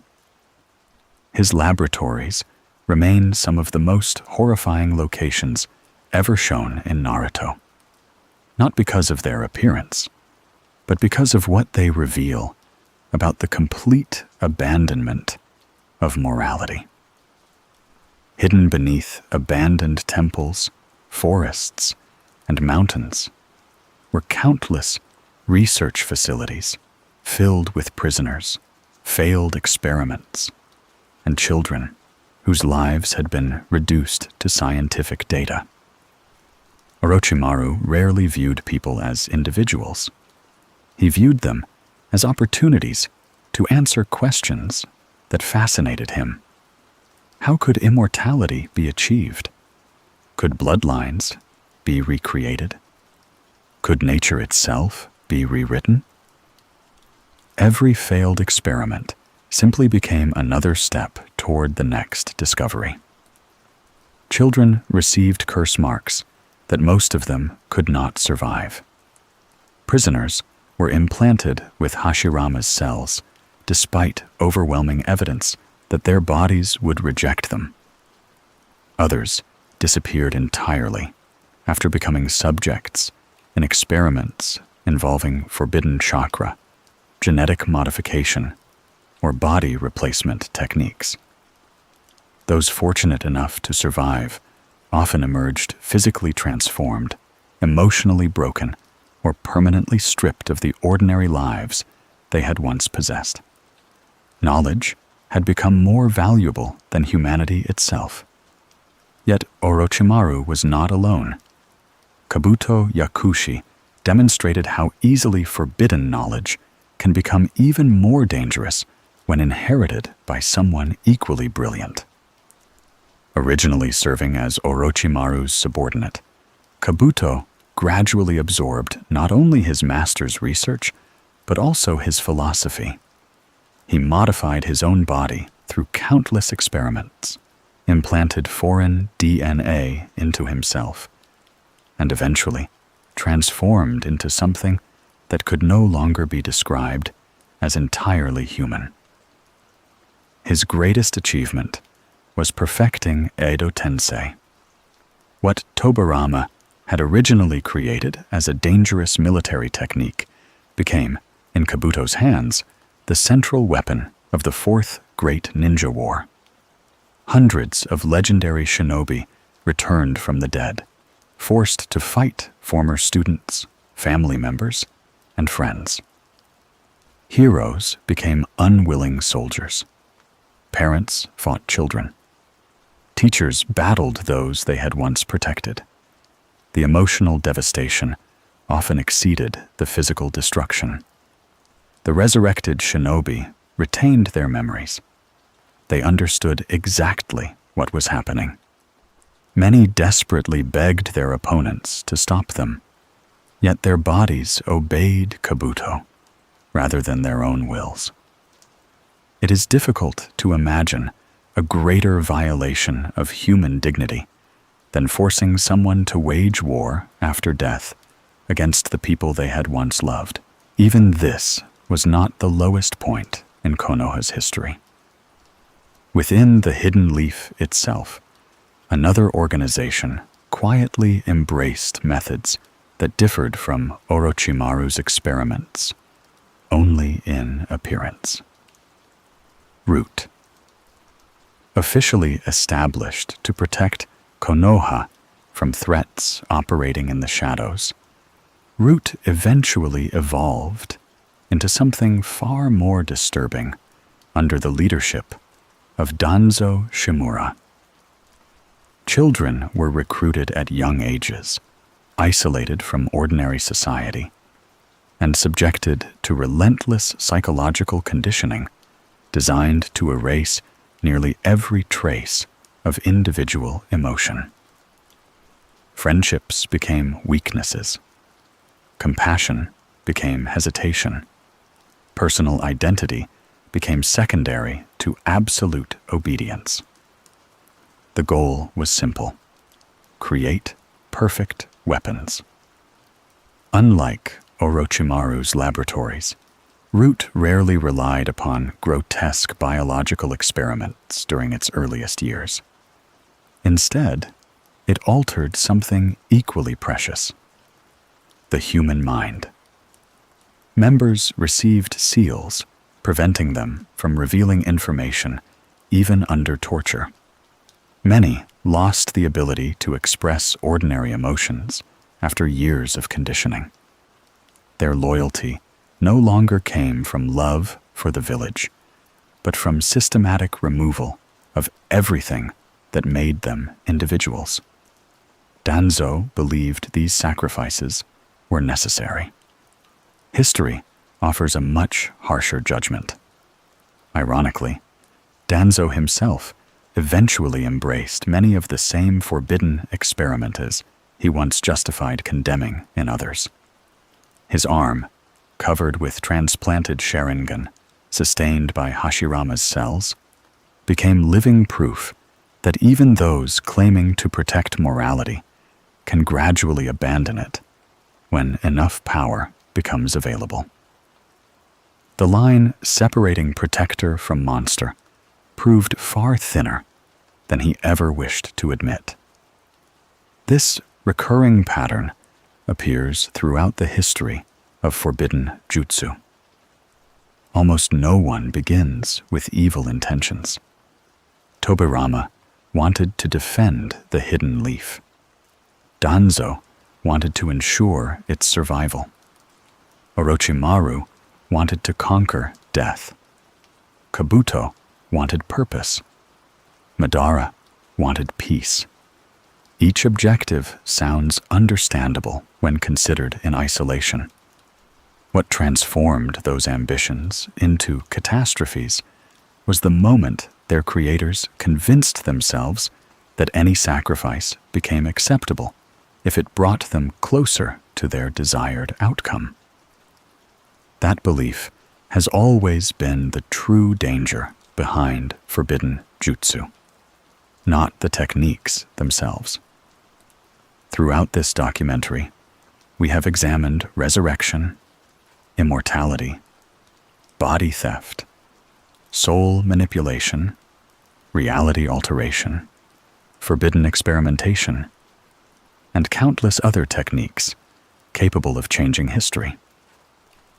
Yet every one of those abilities remained nothing more than knowledge, until someone chose to ignore the ethical boundaries surrounding its use.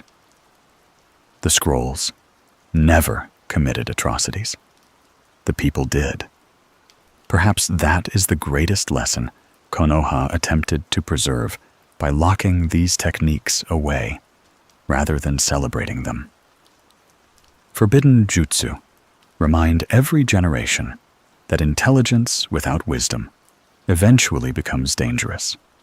Power without restraint inevitably invites disaster. And ambition without morality can transform even the noblest dream into a nightmare. History repeatedly proved those lessons true. Unfortunately, every generation also produced someone convinced that history did not apply to them. When most people think about forbidden jutsu, they imagine secret scrolls hidden beneath the Hokage's office, ancient techniques known only to legendary shinobi, or devastating abilities so dangerous that they were locked away forever. After exploring the complete history of Konoha's kinjutsu, however, another question naturally emerges. If these techniques caused so much suffering, why did they never disappear?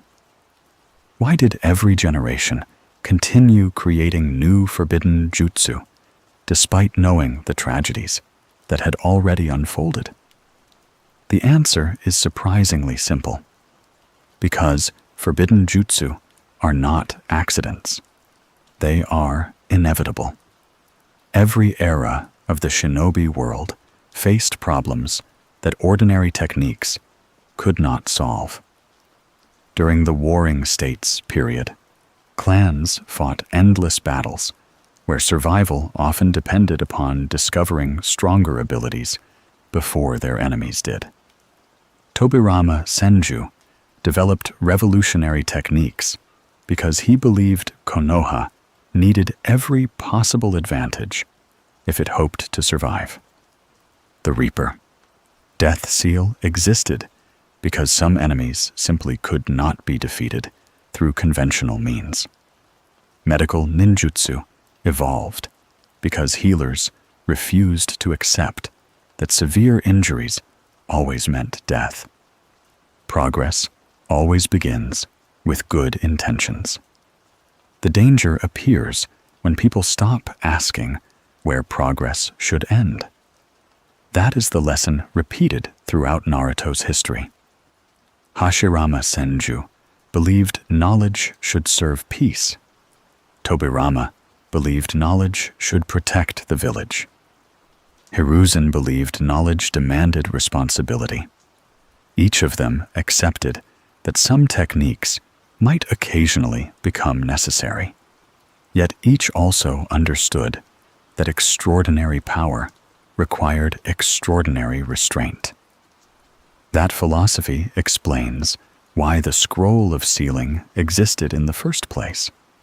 It was never merely a collection of dangerous jutsu. It was a reminder that wisdom matters just as much as strength. Unfortunately, not everyone shared that belief. Orochimaru saw forbidden jutsu as freedom from human limitations. Death became a scientific problem waiting to be solved. Other people's bodies became experimental materials. Morality became an obstacle slowing progress. Every ethical boundary that earlier generations had respected gradually disappeared beneath endless curiosity and ambition. Madara Uchiha reached a similar destination through a very different path. He did not seek forbidden power because he enjoyed experimentation. He genuinely wanted to end war forever. Yet after losing faith in humanity's ability to achieve peace naturally, he concluded that freedom itself had become the problem. The infinite Tsukuyomi would eliminate conflict by eliminating choice, replacing reality with an eternal illusion, where no one could ever experience suffering again. His intentions sounded compassionate. His solution became tyranny. Danzo believed Konoha could only survive through absolute security. Kabuto believed he could finally discover his own identity by becoming stronger than everyone around him. Countless other shinobi throughout history convinced themselves that their circumstances justified crossing boundaries that earlier generations had respected. Each believed they were different. Each believed history would not repeat itself. Each was wrong. Perhaps the most remarkable person in this entire history is Naruto Uzumaki. Unlike nearly every other legendary shinobi, Naruto repeatedly gained access to forbidden techniques without allowing them to corrupt him. His signature shadow clone jutsu was officially classified as kinjutsu. He inherited incredible chakra from Kurama, mastered Sage Mode, received the power of the Sage of Six Paths, and eventually became one of the strongest shinobi to ever live.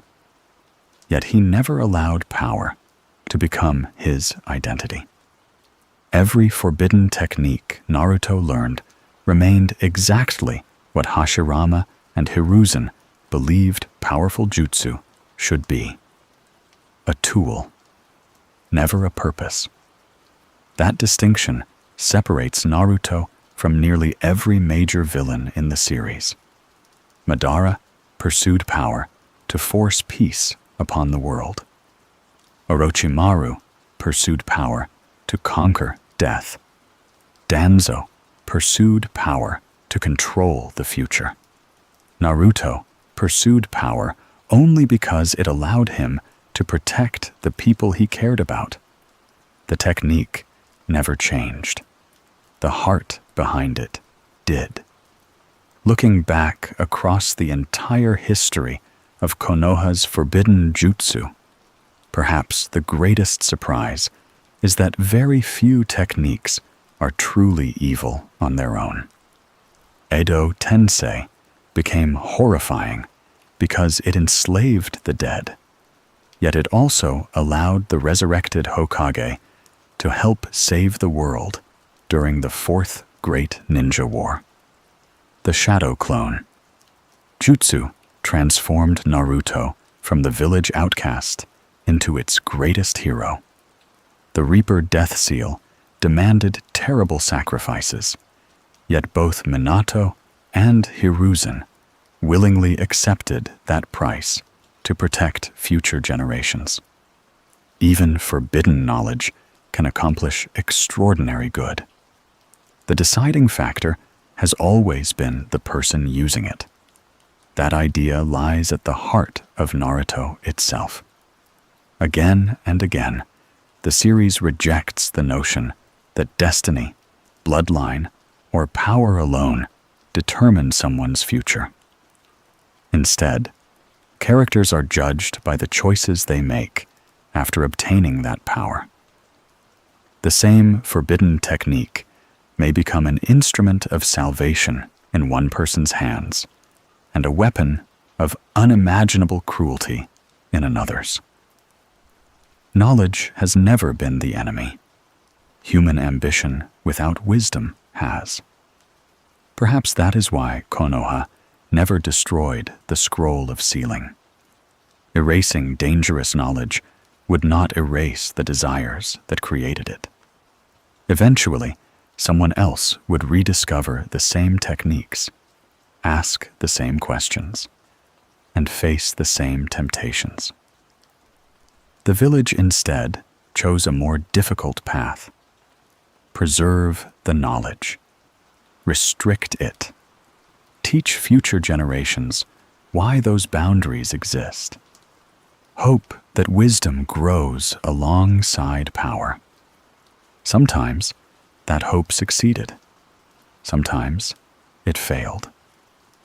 Yet every chapter of Naruto ultimately points toward the same conclusion.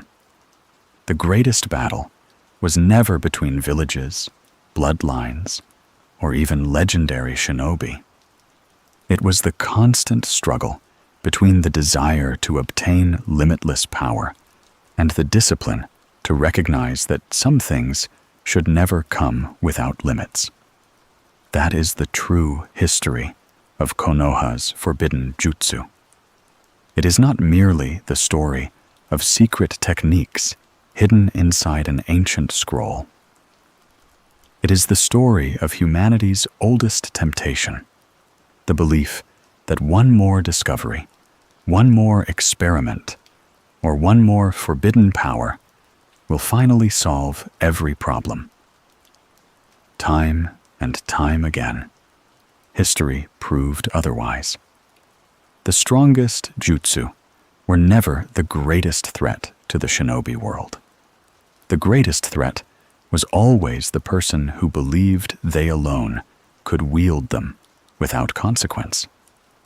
And that is why, even after generations of war, countless tragedies, and the lessons written into history by some of the greatest shinobi who ever lived, the scroll of sealing remains closed, waiting quietly in the hidden leaf, reminding every future Hokage that some knowledge is too valuable to destroy, too dangerous to share freely, and too powerful to ever be forgotten.